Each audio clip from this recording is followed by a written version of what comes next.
Sejam muito bem-vindos para mais um podcast Vozes do MS. Eu sou a Sargento Betânia e é uma satisfação tê-los aqui conosco para debatermos, levar orientação, assuntos de extrema importância para todo o nosso Brasil, em especial ao nosso Mato Grosso do Sul, pela plataforma do Jornal Estado. E hoje um tema muito importante que é com relação ao abuso sexual contra as nossas crianças e adolescentes. E comigo aqui, para estar discutindo um pouquinho, trazendo o trabalho que ela vem realizando em todo o nosso Mato Grosso do Sul, eu tenho a Daniela Duarte. Tudo bem, Daniela? Seja muito bem-vinda. Tudo bem. A Daniela, pessoal, ela é criadora do movimento Mãe Águia, né? Um movimento de cunho social, na verdade, de uma organização civil, da sociedade civil, sem fins lucrativos, que trata ali para cuidar, né? E até mesmo combater o abuso sexual cometido, né? Contra as nossas crianças e adolescentes. E ela vai contar para a gente como que aconteceu, como surgiu esse movimento Mãe Águia, as principais dificuldades, o trabalho que ele já vem realizando a longa data em todo o nosso Mato Grosso do Sul. E para começar a nossa discussão, Daniela, eu quero trazer alguns dados que eu estive pesquisando para demonstrar. Muitas vezes as pessoas pensam que é coisa da nossa cabeça, que a gente está fazendo um alarde, né, fora do comum, mas não é. Infelizmente, hoje, nós temos dados que apontam para essa problemática, né, do abuso, principalmente sexual, contra as nossas crianças e adolescentes. E eu fiz questão de anotar aqui para a gente, segundo o Disque 100, pessoal, que é aquela plataforma do governo federal, em que ali são coletadas diversos tipos de denúncias contra a criança, contra as mulheres, contra os idosos. Eles falam que só nesse ano de 2023, nos primeiros 4 meses, né, isso quer dizer o quê? Janeiro, fevereiro, março e abril, Daniela, foram mais de 397 mil violações de direitos humanos de crianças e adolescentes.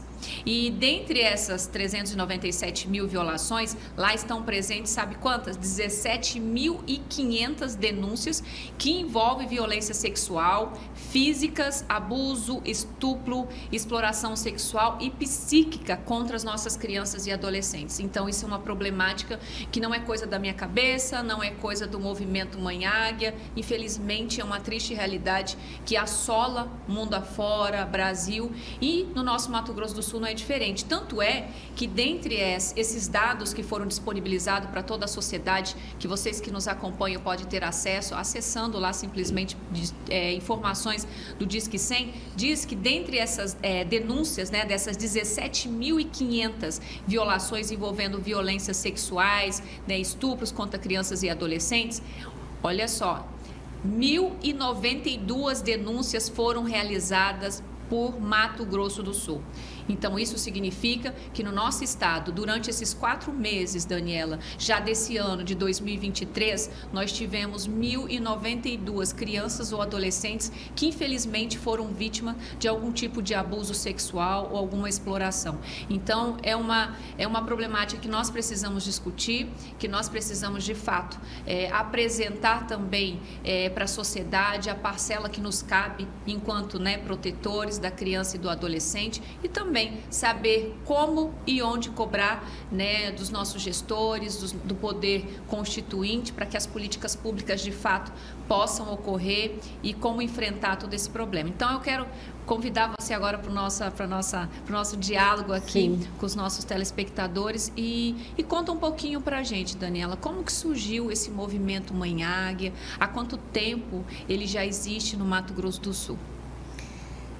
Bem, como você mencionou, são dados alarmantes, né? E infelizmente a denúncia, mesmo nós tendo 1.092 em Mato Grosso do Sul, nós sabemos que há muito mais sem ter sido denunciados, né? Esse é o mais triste, né? É o mais triste, porque é a pontinha do iceberg, né?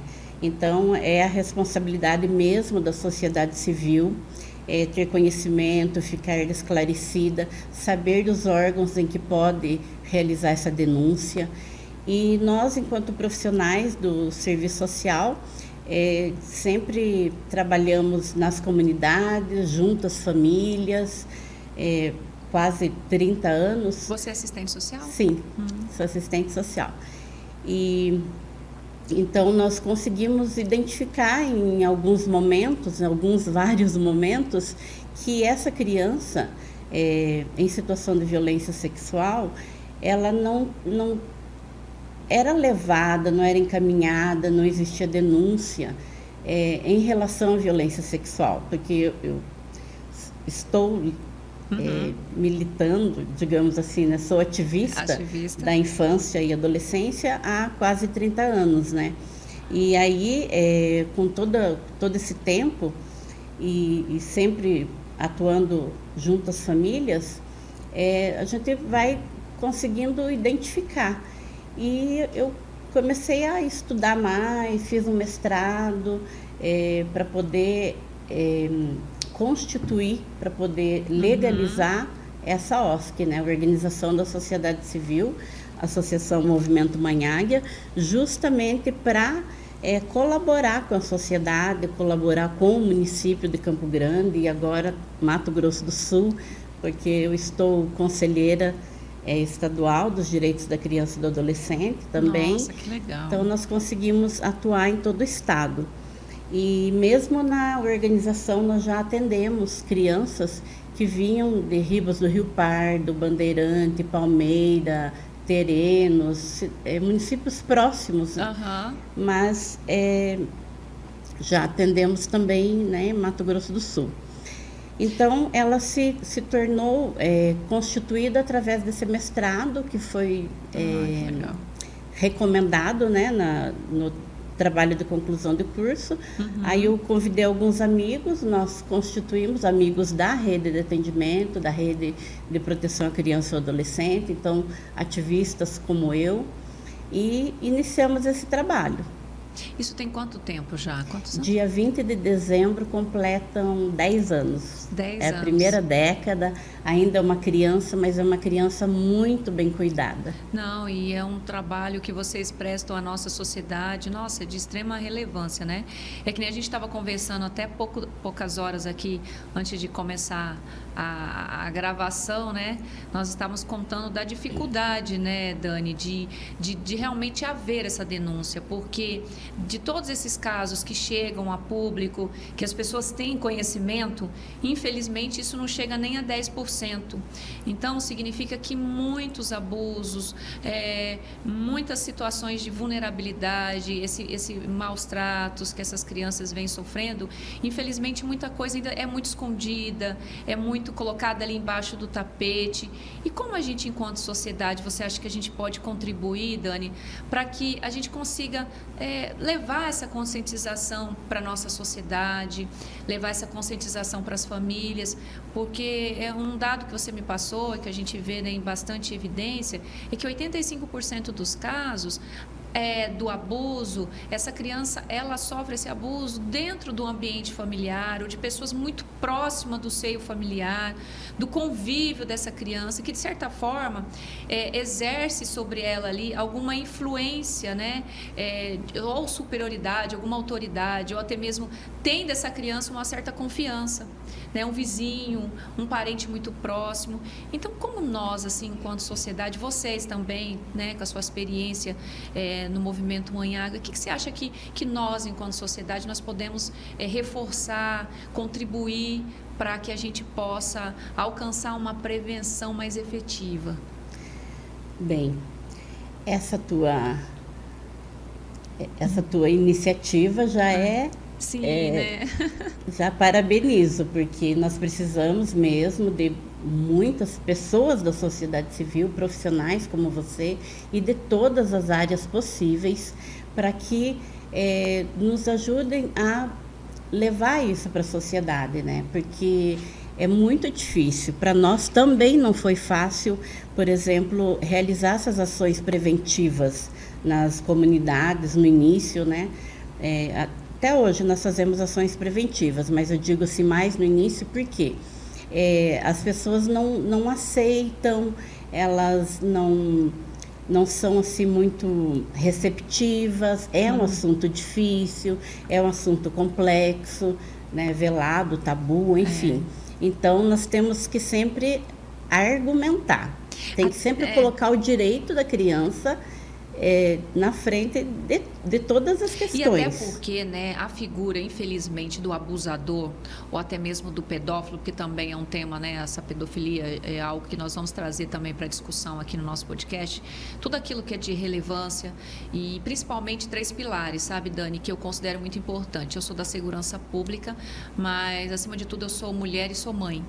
Então, eu também preciso ter esse olhar como ser humano, como, né, aquela pessoa que de alguma forma a gente, como mulher, a gente preza muito pela família. E esse tipo de problema, ele traz uma sequela muito grande em todo, né, o seio familiar. Então, nós traremos aqui, sim, assuntos principalmente linkados à questão da segurança pública, a questão das drogas, que nós já abordamos, né, com muito afinco, e num futuro bem próximo também retornaremos a esse tema, porque, querendo ou não, isso também traz uma problemática, né, uma insegurança, problemas também para as nossas crianças, para os nossos jovens. E, é claro, não vamos poder deixar de falar, né, sobre essa problemática do abuso, a exploração sexual, né, o estupro contra as nossas crianças e até mesmo contra as nossas mulheres, né? Sim, e é um crime hediondo, né? Muitas pessoas pensam, mas não houve... eles a consumação, falam, né? A consumação, a penetração.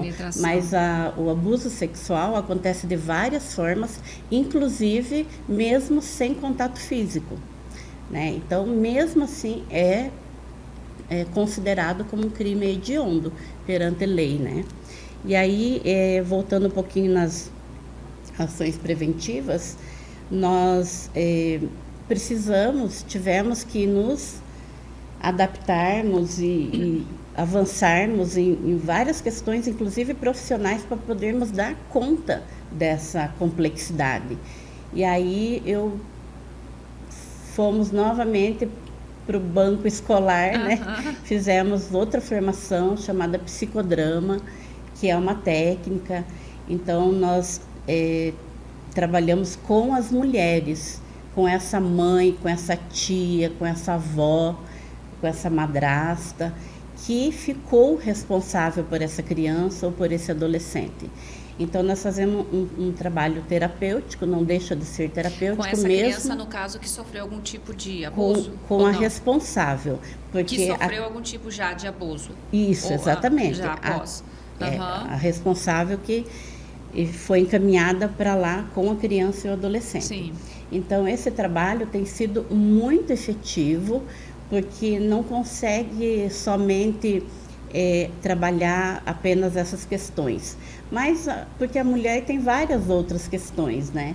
Ela precisa estar mais centrada, ela tem várias tarefas, é mulher, é mãe, trabalha fora o dia todo, mesmo que não trabalhe, o quanto que o trabalho doméstico causa, gasta tempo, energia, né? Até fisicamente. Então, ela precisa de um suporte emocional, ela precisa de um suporte mental. Então, o próprio grupo se trata, né? Nós vamos mediando e o grupo traz as questões que elas querem trabalhar. Assim, não através de palavras, mas através do comportamento mesmo. E até mesmo dentro dos próprios relatos, né, de muitas que ou passaram por isso, estão passando.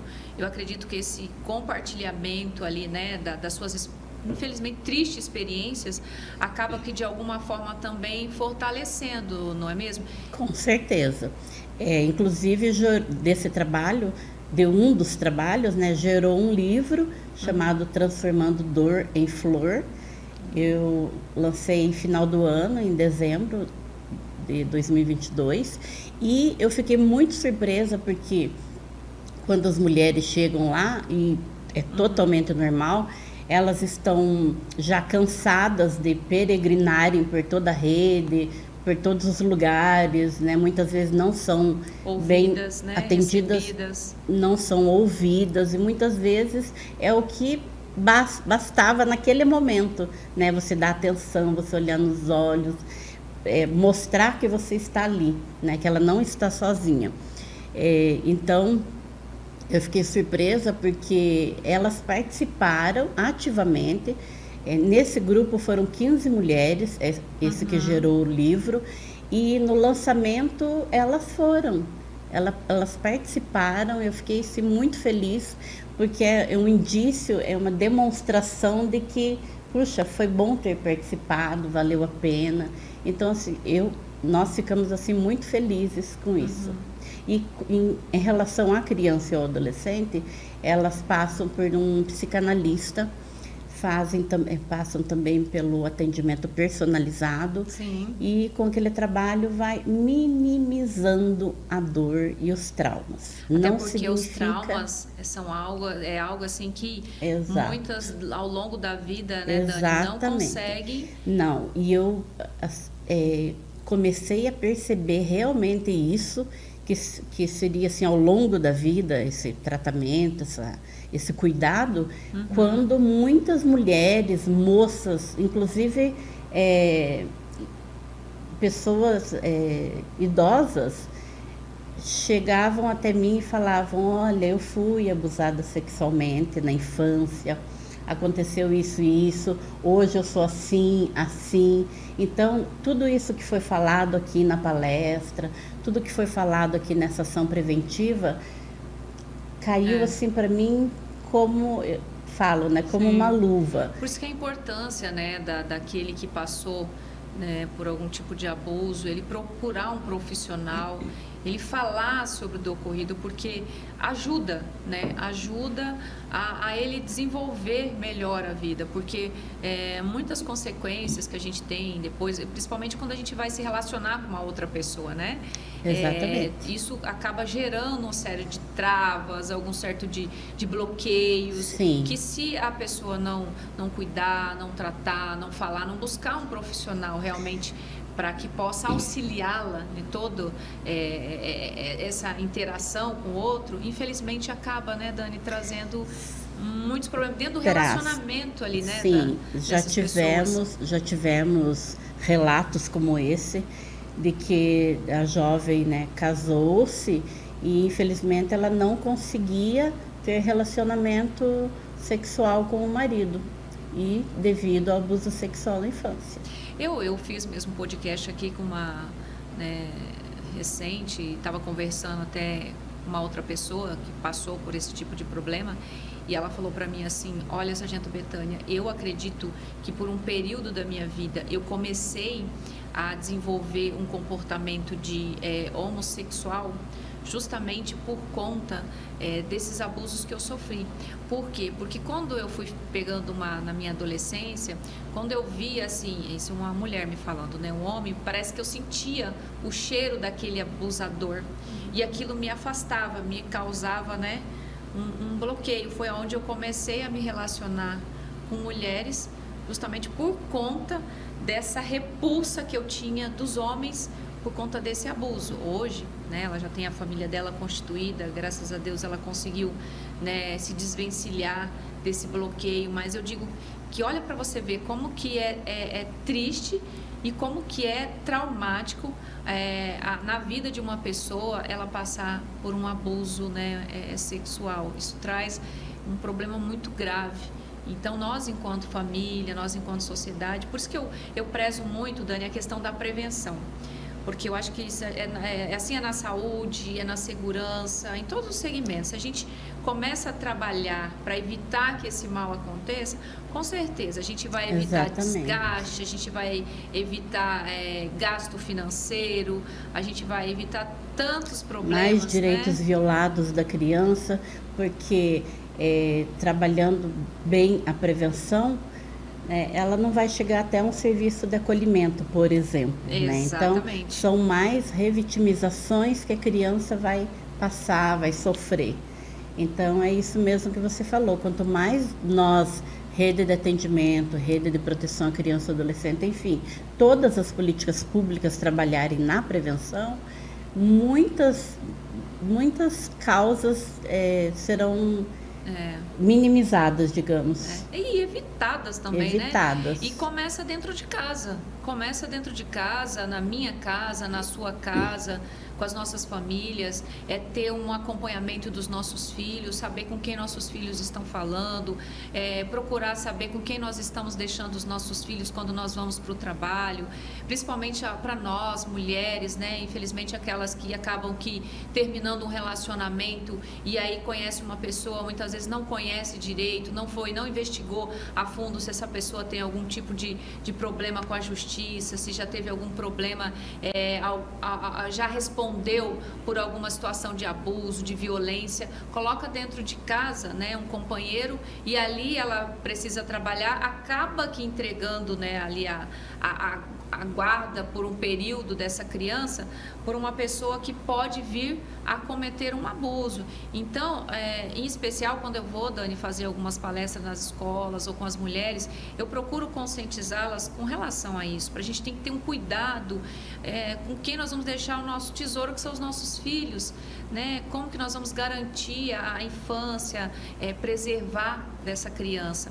E começa com essas pequenas coisas, a gente ter atenção, saber com quem nossos filhos estão dialogando também, hoje muito nas redes sociais, né? A gente vê muitos casos de crianças que fogem com pessoas que estão ali interagindo nas redes, pedófilos, né? Que se disfarçam das mais diversas formas e ali eles atraem essas crianças, essas adolescentes, levam para fora de casa, levam para outros estados, né? E eu estava fazendo uma capacitação recentemente, acho que semana passada, e tratando sobre essa questão de tráfico humano, né? E muitas vezes a gente pensa que tráfico humano acontece mais fora do país. E os nossos casos aqui no Brasil, os índices são internos, né?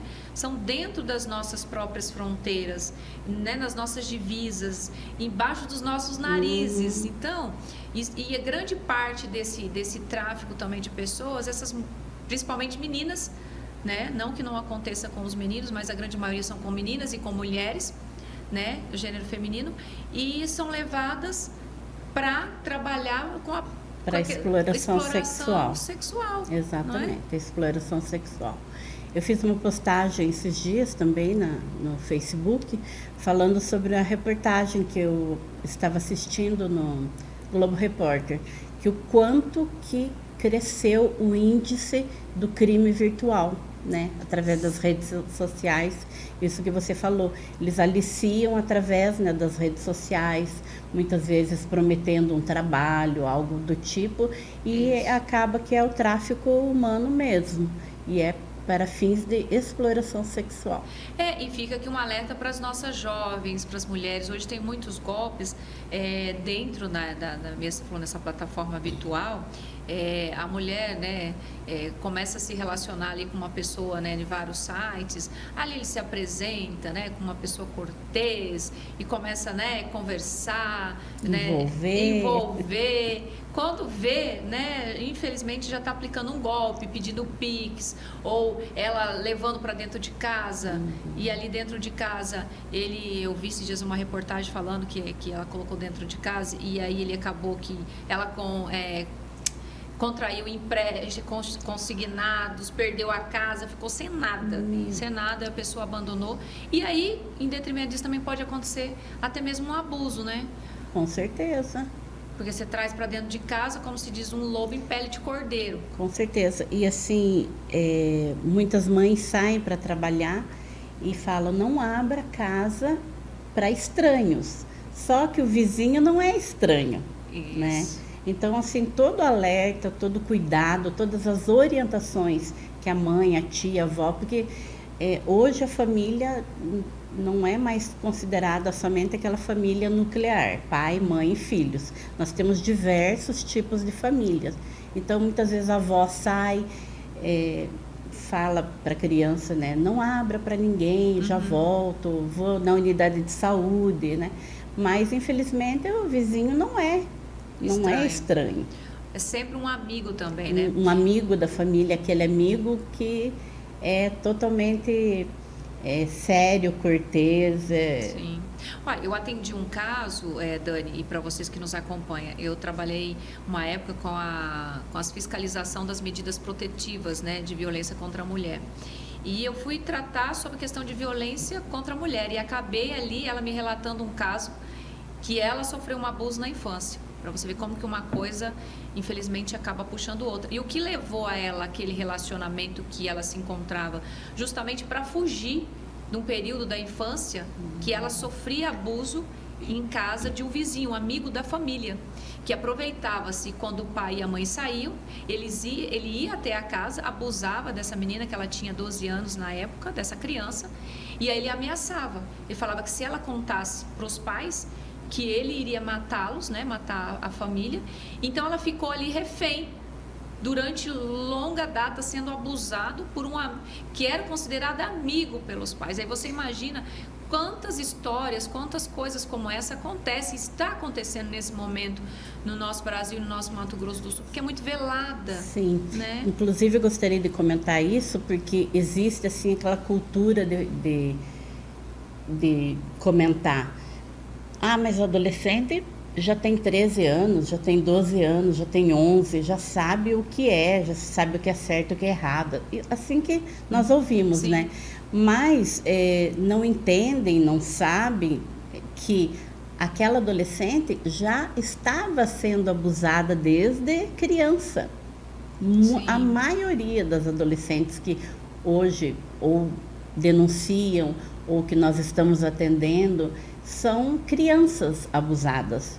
Então, existe muitas falas assim: ah, mas eu conversei, chamei, confundi com a idade, porque ela tem corpo de moça. A responsabilidade é do adulto. Até porque o adulto ele tem discernimento e maturidade suficiente. Exatamente, muito mais. Isso é desculpa. Não queira você comparar hoje eu, né, uma mulher, você ou um homem que seja, com uma criança de 12 anos. Exatamente. O nível de maturidade, de experiência, de conscientização nosso é muito maior. E também ela não denunciou também por isso que você falou. Por medo, vergonha, pelas ameaças. E muitas vezes essa criança, essa adolescente, vai desenvolvendo inclusive um transtorno mental. Já atendemos mulheres apresentando esquizofrenia, apresentando outros tipos de transtorno, bem evidenciado, relacionado com abuso sexual na infância. Nossa, isso é gravíssimo, sabe? É um tema, assim, que me causa, assim, principalmente quando é linkada a questão da criança, Dani, me causa, assim, muita ojeriza, sabe? Porque é um ato muito covarde. Muito. É um ato muito cruel, porque pensa bem, você muitas vezes a criança, né? Ela tem naquele abusador, antes, né, de se cometer isso, é claro, ele se utiliza da ferramenta da confiança, ele se utiliza da ferramenta ali dentro da intimidade do lar. Essa criança onde ela esperaria proteção, cuidado, uma referência positiva, amor, zelo, é onde, pelo contrário, vem ali esse abuso, essa violação, algo muito covarde. Né? E cruel, como eu disse, reforçando, né? E no âmbito familiar é que nós devemos mudar essas relações familiares, né? Então, lá nós oferecemos o serviço de convivência e fortalecimento de vínculos. Né? Então, nós trabalhamos também esse vínculo para ficar mais forte, né? Entre a pessoa responsável, né? Que, como eu já falei, infelizmente muitas vezes não é nem a mãe nem o pai, com essa criança, né? Então, fortalecer esses vínculos, né, para que elas se tornem dali em diante, uma família, né, que possa um cuidar do outro, né? Então, essas relações familiares que devem ser olhadas assim com mais afinco, porque infelizmente, né, é no âmbito familiar que isso acontece. E aí a gente fica se perguntando: puxa vida, mas a filha dele, né? Porque o maior abusador nem é o padrasto, é o pai. É o pai, né? Em segundo lugar é o padrasto, em primeiro lugar é o pai. E aí depois, né, tio, avôdrasto, irmãos, primos. Eu atendi um caso, né, compartilhando com você e com vocês que nos acompanham, de uma menina, né, de 17 anos, e ela veio me relatar que ela estava sendo abusada pelo próprio pai, né? ela trabalhava no instituto daquele Mirim. Então, por isso, muito cuidado. Eu acho que a gente precisa conversar muito com os nossos jovens, né? As nossas instituições, muitas vezes, precisa ter esse trabalho também de escuta, de conscientização dentro dos próprios segmentos. A gente precisa falar sobre o assunto. Nós precisamos orientar, né? Não só a família, mas também dentro dos órgãos competentes, buscar levar essa fala de orientação, de conscientização. E aí ela vinha sendo abusada, né? Porque assim, os pais eram separados. E desde criança a mãe os abandonou, né? Ela e o irmão, ficou criado pelo pai e a madrasta. O pai, desde os 12 anos, inclusive, ela perdeu a virgindade com o pai, porque o pai que abusava, molestava essa menina desde os 12 anos, você imagina o trauma. Ele tinha um ciúme exacerbado dela, não permitia que ela tivesse namorado, onde ela ia era aquela vigilância permanente, cuidava a roupa que vestia, as pessoas que começavam a ir lá na casa, era aquele, sabe, aquele cuidado de maneira, sabe, bem, como que eu posso usar a palavra, diferenciada, não é aquele cuidado de pai para com filho, sabe, aquele zelo, mas é aquele cuidado diferente que eu penso assim, nós enquanto mulheres, a gente consegue identificar isso como mãe e a companheira que está ali no lar. Eu acho que a gente precisa ter essa atenção, porque olhar. A mulher, ela não é besta, nós temos um sexto sentido. Muitas falam, eu não sabia, não tinha conhecimento, mas acaba que sim, sabem, acabam que acobertando, ou em muitos casos fazendo até vista grossa. E aí, essas vítimas se sentem duas vezes violadas, porque ela procura muitas vezes ou é a mãe, ou a madrasta, ou uma pessoa próxima para relatar o fato, e as pessoas, né, desconsideram o relato dessa criança. Não são ouvidas. Não são ouvidas. E ela fala, puxa, quem que eu vou buscar de ajuda? Se eu deveria ter aqui, né, em casa essa segurança, eu não estou tendo, ela se fecha, é onde você falou que começa aqueles traumas, aqueles bloqueios, a parte psicológica. E ela, né, na casa, e chegou ao ponto que ela pegou e falou, eu vou fugir. Ela me procurou, né? E eu falei, o que eu vou fazer agora? Eu falei, eu não posso, a partir do momento que eu tive conhecimentos aqui. E eu fui com ela à delegacia para registrar o boletim de ocorrência. Só que não era algo que estava ali em flagrante. Já vinha algo que vinha se perpetuando. E aí falou, não, você tem que voltar para casa para esperar até o momento para, né, para oficializar. Eu falei assim, como que essa menina, depois de fazer a denúncia, como que ela vai voltar para casa? Não tem condições. E eu me vi ali numa situação, falei, o que eu vou fazer? Ela não tinha parentes aqui, né? E aí aquele dia, eu tive que levar para minha casa. Eu levei para minha casa, ficou ali, acho que comigo lá, não sei se foram uns 3 dias. Aí ela foi para casa de vizinhos e amigos e começou a correr, né, a denúncia, né, do caso. Mas por que eu estou falando tudo isso? A dificuldade muitas vezes, Dani, quando a gente procura também os meios oficiais de levar essa denúncia, a morosidade, a burocracia, de ter mesmo algo, uma resposta mais célere, né, contra esse abusador, para que tire do circuito esse abusador. Em muitos casos a gente vê que a própria vítima ela tem que sair da sua casa, do seu convívio, da sua família, por conta que a lei não assegura isso para ela. Nós temos uma rede muito bem constituída, né? Nós temos inclusive a Delegacia Especializada de Proteção à Criança e ao Adolescente, que é uma das portas de entrada para a denúncia, que muitos municípios não têm ainda, né? A delegacia comum. Porém, eu gostaria de ressaltar muito que a rede de atendimento, essa rede de proteção à criança e adolescente, deve funcionar muito bem mesmo, porque é um trabalho que dá sequência no outro órgão, né? Então, se alguém falhar em algum momento, né, consequentemente, os outros órgãos também falharão, né? Então, nós temos alguns exemplos aí. Claro que a nossa rede é bem constituída. Gostaria de ressaltar também sobre o trabalho dos 24 horas, que as assistentes sociais preenchem a notificação de violência, que é essa notificação que vai para o Conselho Tutelar, para a Delegacia de Saúde 24 horas, você está falando? Sim. Tá. Aí essa notificação é encaminhada uma via para a Delegacia Especializada de Proteção à Criança e Adolescente, a outra via para o Conselho Tutelar. Então, ela é redistribuída. E a partir dali, essa família é acompanhada. Mas eu entendo o que a sargento falou. É porque muitas vezes existe mesmo questões de que a adolescente já procurou, já denunciou e a coisa não aconteceu.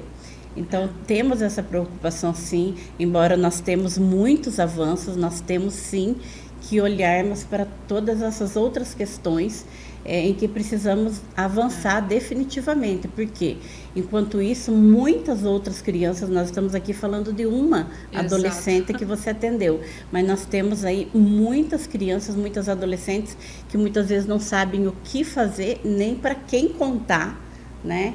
Então, é uma situação complicada e que nós todos devemos mesmo cobrar e também, enquanto profissionais, devemos estar mais atentos. Por isso, o olhar da águia, né? Todos nós devemos ter.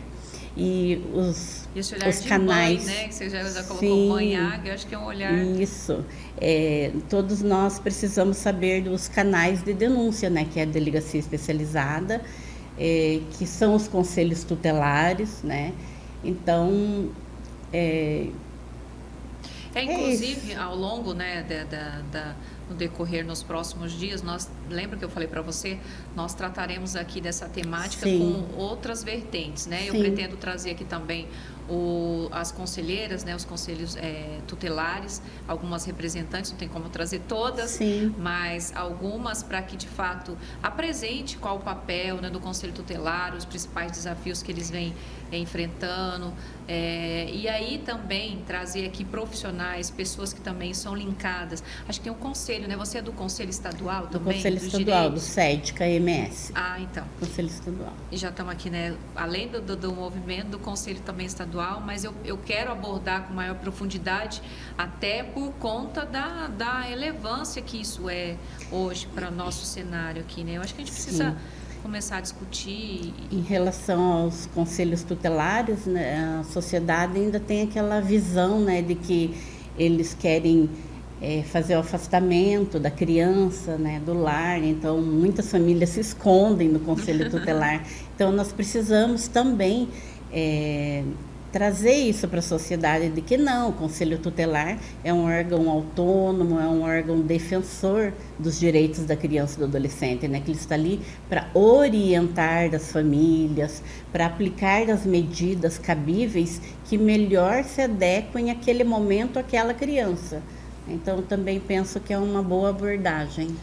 Até mesmo para as pessoas entenderem qual que é o papel do conselho, não haver esse conflito, né? Que muitas vezes eu vejo as pessoas falando, é porque o conselho está tirando a autoridade enquanto mãe, enquanto pai, de educar. Eu vejo que não é isso, porque nós temos, né, assegurado na verdade, nosso dever enquanto orientadores, né, educar os nossos filhos.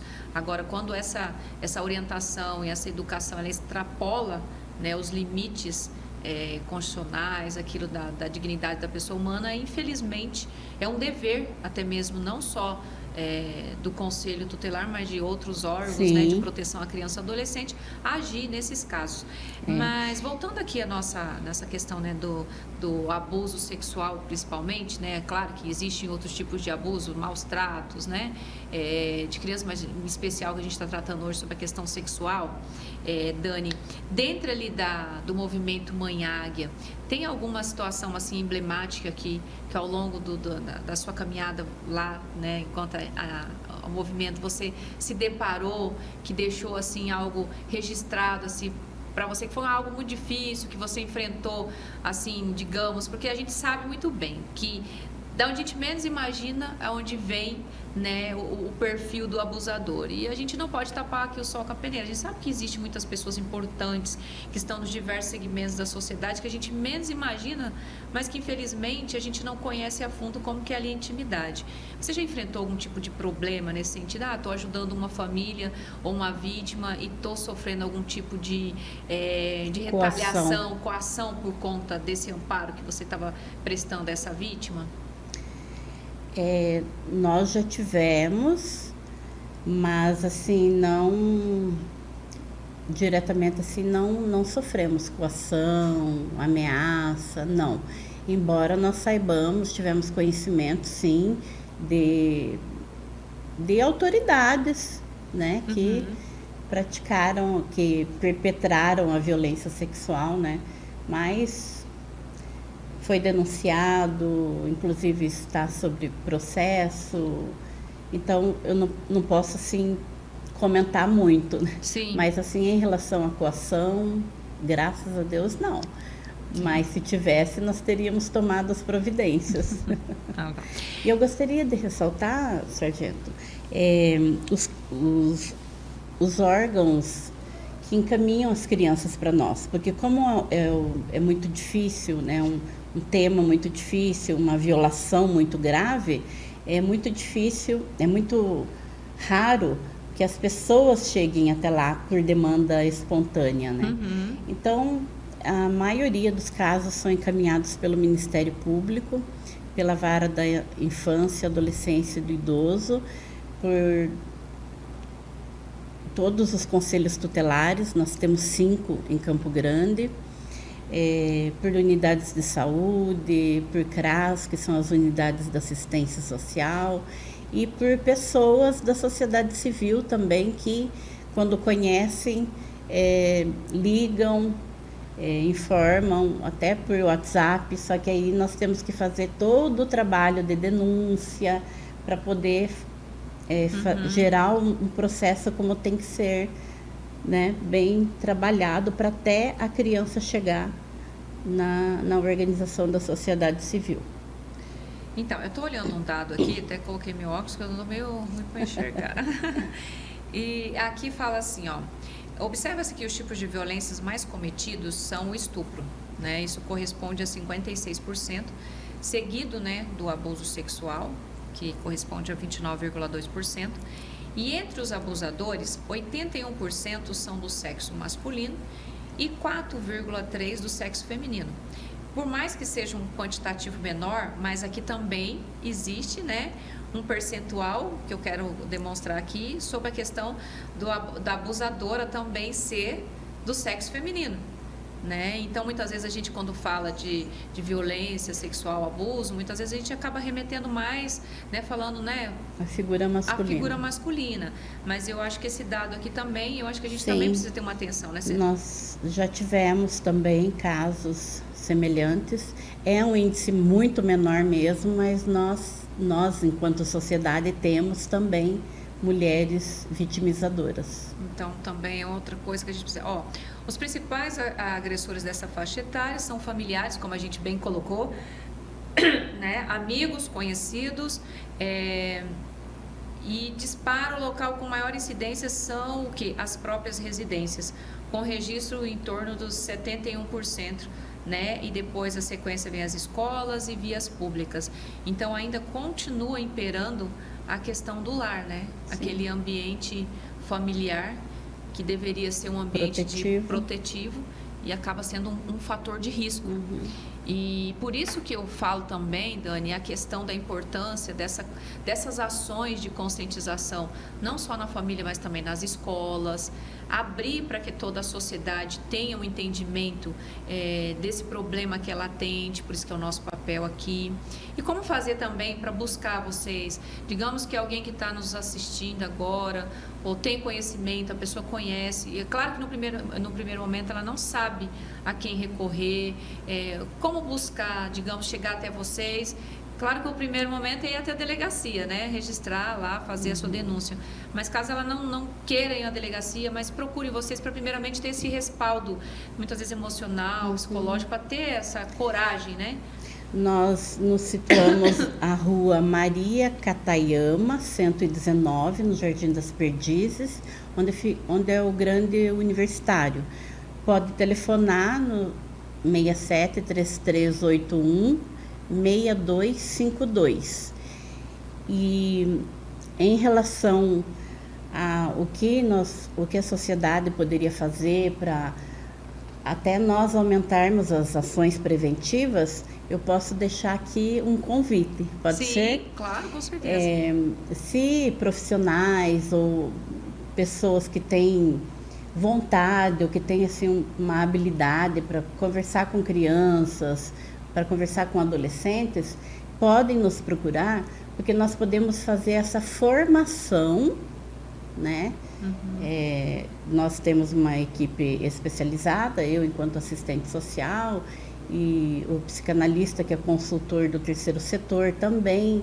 Então nós podemos realizar essa formação antes de firmar uma parceria, por exemplo, com as escolas, porque nós já tentamos entrar em várias escolas e não conseguimos, porque tem que fazer um ofício solicitando, aguardar resposta. É muito moroso, muito moroso, burocrático. Né? Então, para que nós tenhamos aí esse tempo, enquanto nós estamos realizando essa formação com essas pessoas, aí sim nós firmarmos uma parceria com o município, com o estado, para que nós possamos definitivamente entrar nas escolas.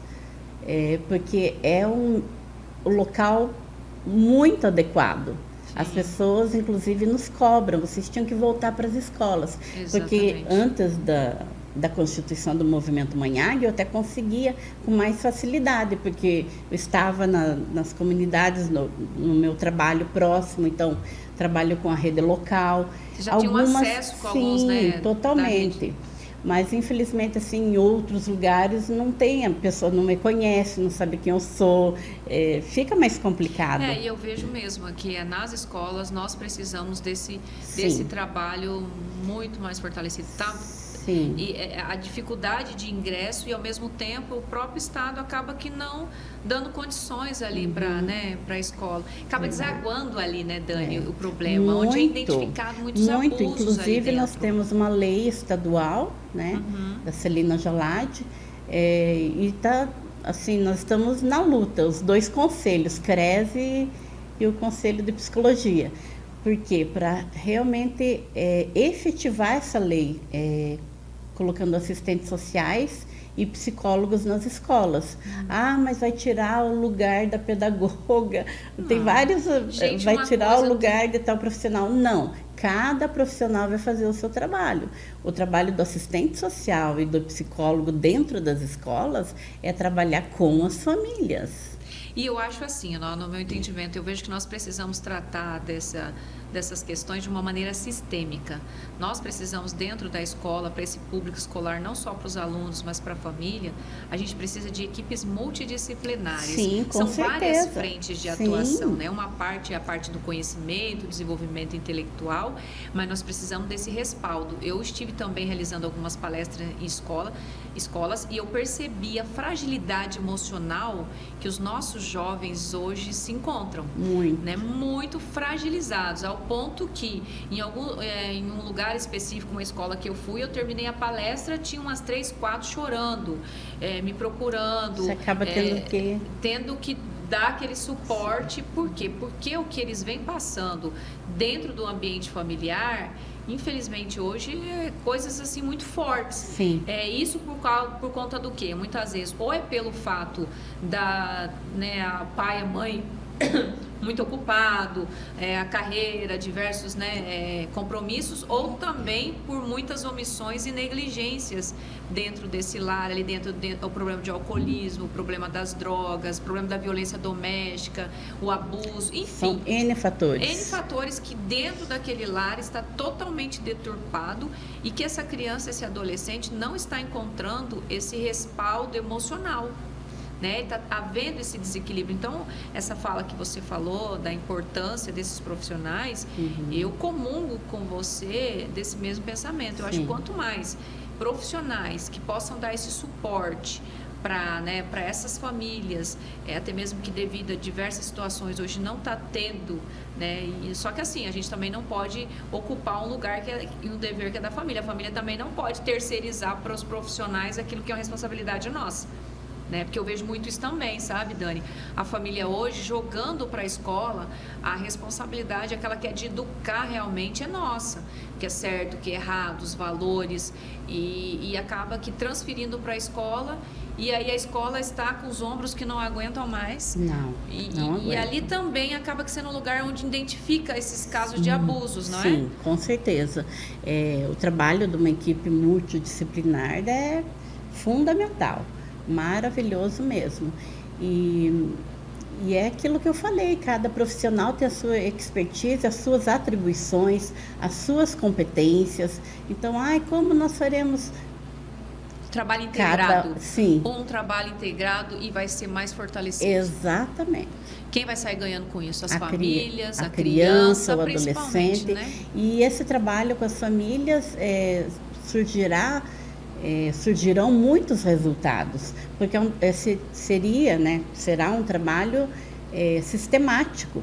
Então, que o profissional assistente social, que o profissional psicólogo possui as ferramentas, os mecanismos necessários, né, da sua atribuição, da sua competência, que vai fazer com que o trabalho flua. Que já esteja ali na plataforma, né, daquela escola. Porque o que acontece? Hoje vai lá, uma pessoa fala sobre esse trabalho de conscientização, digamos que em janeiro. Só Deus sabe quando vai voltar e se vai voltar. Só que quem sofre, viu, pessoal? Quem está sofrendo por um abuso, qualquer tipo de abuso sexual, é para ontem. Direito violado.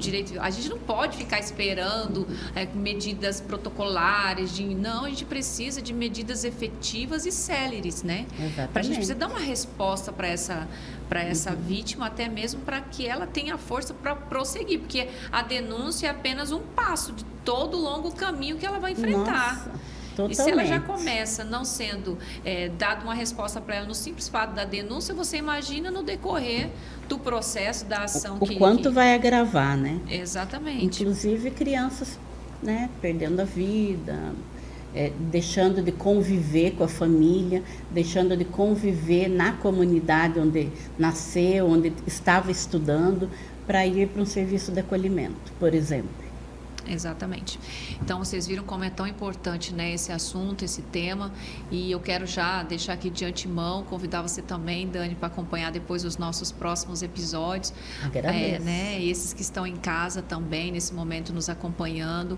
Se envolva. É o nosso dever enquanto sociedade. Muitas vezes a gente também quer exigir muito do poder público, mas nós, enquanto sociedade, nós precisamos saber que nós também temos responsabilidades, nós temos que cumprir isso para que a gente saiba até mesmo como cobrar, aonde cobrar, quando cobrar, para que as políticas públicas elas sejam efetivadas. Eu tenho certeza que com a participação social das pessoas, imbuídas, né, de um objetivo comum, que é o quê? Que é o bem-estar das nossas crianças. A gente tem filhos, a gente sabe que ali é onde transcorre todos os nossos objetivos, a gente quer o bem dos nossos filhos. E o que a gente quer para os nossos, a gente também tem que cuidar para que as outras crianças também tenham, né? É a nossa responsabilidade. Até enquanto cidadão.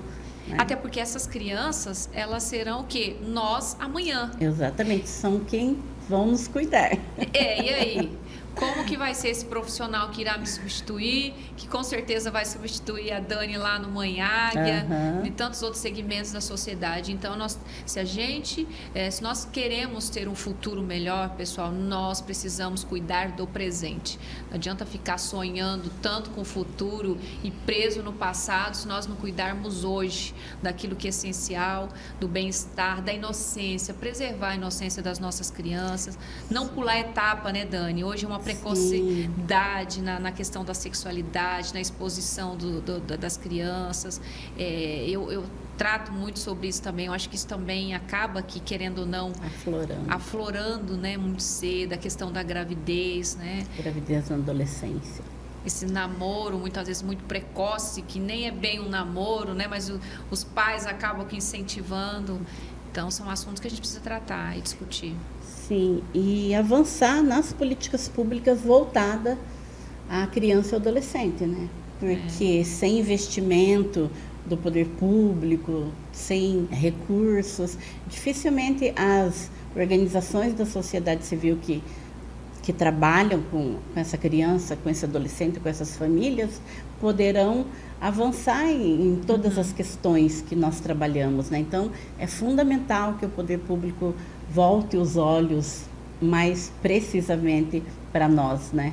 Como que vocês sobrevivem lá ao movimento Mãe Águia? Já que é sem fins lucrativos, né? Em uma comunidade civil. Nós iniciamos porque o nosso estatuto nos dá esse direito, né? Garante esse direito de trazer associados mensais. Mas nós começamos bem, mas com o passar do tempo as pessoas vão perdendo, assim. Umas falam, agora surgiu uma doença na família, vou precisar parar de contribuir. A outra, estou desempregada, não vou poder contribuir mais. E esse recurso nos ajuda muito, porque ajudava a pagar as despesas básicas, energia, água, telefone, internet, gás. Muitas vezes, eu não tenho vergonha de falar. Sim. Inclusive, é bom que a sociedade saiba isso, porque as pessoas acham que tudo é muito simples, muito fácil chegar aos 10 anos, né? Mas foi cortada a água, foi desligada a luz, muitas vezes nós não tivemos o gás para fazer o lanche das crianças, muitas vezes não tivemos o lanche das crianças, então é complicado. E as emendas que já nos foram destinadas, ou pelo município, pelo estado, depois de muitos anos, porque nós também caminhamos um bom tempo até conseguirmos registrar a instituição nos conselhos de direito, né? Então, esse dinheiro nos ajudava muito nesse sentido. E aí, com o recurso das emendas, não nos é permitido, por exemplo, gastar em material de limpeza, né? Alimentos, as coisas. Alimentos, se não tiver no plano de ação, porque às vezes acontece algo assim lá no meio do ano que não estava previsto. E nós não podemos, porque aquele recurso foi destinado para aquele projeto funcionar daquela maneira. Então, se nós tivéssemos mais associados, nós temos um empresário, como assim.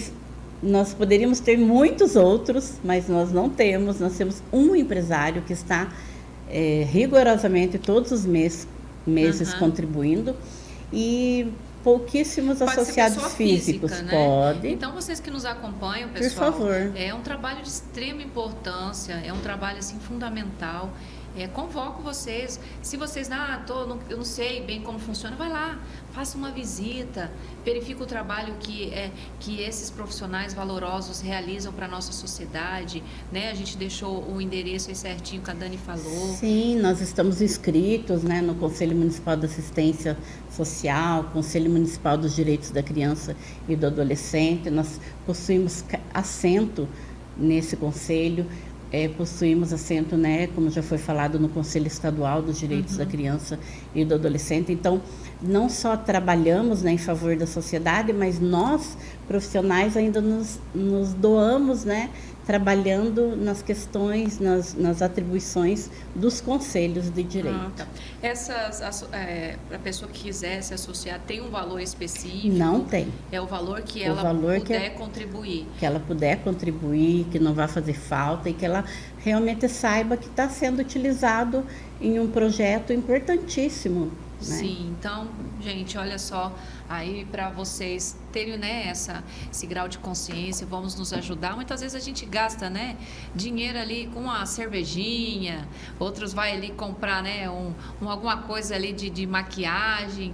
Guarda um pouquinho, nem que seja, né, para poder fazer, né, essa doação. Eu acho que vai ser um dinheiro, tenho certeza, é um dinheiro que será muito bem aplicado, empregado, e é o bem para toda a coletividade, para a sociedade. Eu acho que nós, enquanto sociedade, vou reforçar novamente, nós temos que entender o nosso grau de responsabilidade. Não é fácil ter um trabalho como esse. Eu até parabenizo você novamente. Eu sei que é muito complicado. Obrigada. Você, ainda mais quando tem uma sede, nem ter todos esse tipo de ônus, que é água, que é luz, material de escritório, alimentação para essas crianças, para essas famílias. Ela precisa receber bem essas pessoas que chegam lá, tratar com dignidade. Tem os profissionais que também ali estão, que prestam esse serviço, né? Para as vítimas, para as famílias. Então, enfim, pessoal, é um trabalho maravilhoso e é um trabalho para toda a nossa sociedade. Espero nós nunca precisarmos, mas em contrapartida nós precisamos ajudar a quem precisa e contribuir para uma sociedade melhor, não é mesmo, Dani? Sim, e eu deixo mais um convite para as mulheres que se sentirem bem em nos procurar para participar do psicodrama com as mulheres. Não precisa ter relação, por exemplo, com uma criança abusada sexualmente. É um trabalho que é feito com elas também, mas que pode qualquer outra mulher participar também. E, para encerrar, sim, pode eu gostaria de parabenizar pela sua iniciativa, por esse trabalho também, pelo seu trabalho também, que é muito importante para a sociedade.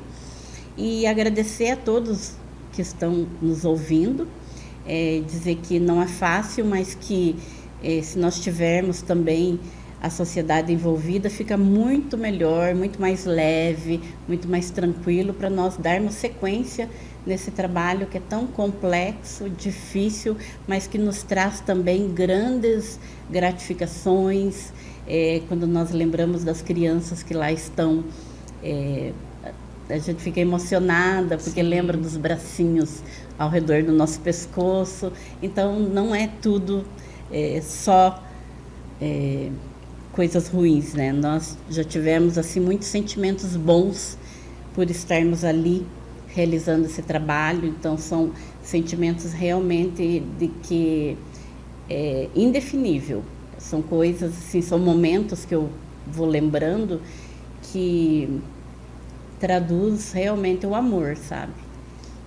Na verdade, é um trabalho que vocês fazem, é um trabalho assim que eu acho que a palavra é essa, é amor, né? Cuidado, atenção com essas crianças. Imagina o sentimento de gratidão que eles têm, porque de alguma forma vocês tiraram, né, dos ombrinhos delas, tiraram, né, todas essas amarras que o abuso traz, tudo isso, né? E vocês conseguiram dar um novo olhar, uma perspectiva, esperança para essa criança, para esse jovem, né?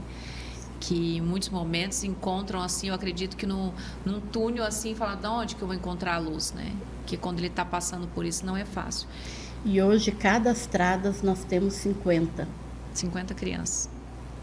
Olha aí, pessoal, vamos associar, viu? Mãe Águia, e vamos ajudar. Então, com a fala da Daniela Duarte, né, a criadora do movimento Mãe Águia, parabenizá-la novamente. Muito obrigado pela sua presença. Gratidão. Tá? Que Deus continue te abençoando, te dando força, e não só para você, para toda a sua equipe, para que vocês continuem esse trabalho maravilhoso em todo o nosso Mato Grosso do Sul, e que com o trabalho de vocês a gente possa evitar que outras, infelizmente, possam ser vitimizadas. E a vocês que nos acompanham, pessoal, vamos nos engajar como sociedade, enquanto cidadão, com direitos, né? Nós temos direitos sim, mas também vamos lembrar um pouquinho dos nossos deveres, da nossa responsabilidade, e é nosso dever, viu? Muitos pensam que é só a questão do conselho tutelar cuidar da segurança, da dignidade, né? Do bem-estar das nossas crianças. Não. Constitucionalmente diz que lá é dever de todo cidadão zelar e cuidar das nossas crianças. Então, enquanto sociedade, vamos cuidar, né? Ter esse olhar também para com o outro, procurar se enganjar, participar e atuar para que as políticas públicas, viu? Por isso a importância de cobrar dos nossos gestores, cobrar daqueles que têm o poder de legislar, de atuar, né, em nosso nome, para que de fato as leis elas possam ser aplicadas e aplicadas de uma maneira célere, porque quem está sofrendo um abuso não pode esperar. isso precisa ser para ontem. Então, nós precisamos tirar toda essa burocracia, conscientizar as pessoas, prevenir, mas se acontecer, nós precisamos dar um respaldo muito rápido e responsabilizar esse abusador. Tirar essa criança desse convívio o mais rápido possível, porque não é justo que ela continue ali ao lado de quem vem trazendo, fazendo um mal muito grande de maneira covarde. Então, muito obrigada a todos vocês, que Deus abençoe, acompanhe o nosso trabalho, se inscreva, viu? Aí no nosso canal, não deixe, porque daí vai lá as notificações quando tiver o nosso conteúdo. Não esqueça do joinha, tá bom, pessoal? Que Deus nos abençoe.